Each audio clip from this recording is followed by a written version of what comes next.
So, we have the Bucks without Giannis Antetokounmpo. Full court pass, better than Zach Wilson, Chris Middleton is at American football.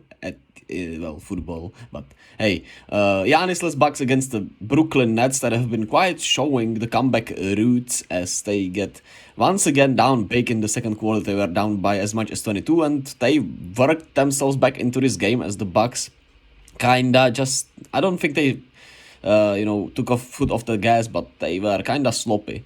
8-point lead here after the Pat Connaughton 3-pointer from the corner, and Cam Thomas went to work here with the step back 3-pointer, makes it a 4-point game with 1:27 to go in the fourth quarter, and 4-point game still with 27 seconds to go, and Brook Lopez gets his 9th block of the night, career high for him, spectacular night from him overall. Jevon Carter on the fast break layup and essentially seals the deal for the Bucks as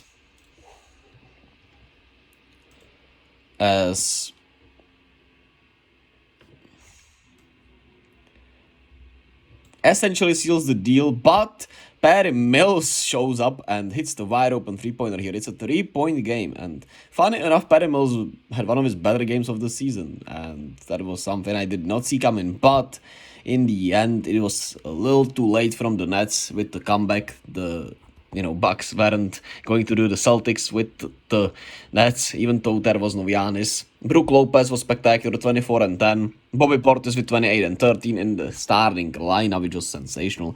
Jrue Holiday wasn't great offensively, but he kind of deferred to the big men as they abused their size against, the Nets, who, even though they are lengthy, the size is not as, big as the Bucks, so they really abused that well. But Chris Middleton was clamped, even though he didn't play a bad game. Overall, pretty solid game, but he was getting clamped out there.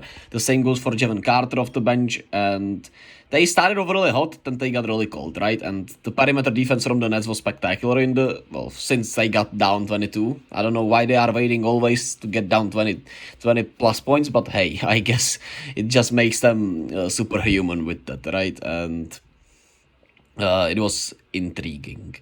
And it was all about the bench, funny enough, right? Because Mikal Bridges wasn't great, Joe Harris wasn't great, and Joe Harris, Dorian Finney-Smith, Seth Curry, the starters weren't great. The bench really bring them back in it. David Duke had 13 points, Drew Smith had 17 points, Patty Mills had 23 points, Daron Sharp had 11, and Cam Thomas had 21 points. Interesting strategy by Jack Vaughn, but he didn't like what he saw from the starters and from his team, and he just said, hey, I'm gonna give the bench guys a chance to bring us back into this game, and they did. Didn't win it, but still a really solid performance from these Nets. It will be interesting to see if they will be able to hold on to the 6th seed, because, they are getting chased down and they are a weird team right now, but they may, I'm not sure actually. We'll have to wait and see. I would actually not bet on it. I think the Heat will catch them, but we'll have to wait and see for that, of course. The Heat are also very inconsistent, so it's hard for me to also bet on the Heat catching them. We'll see.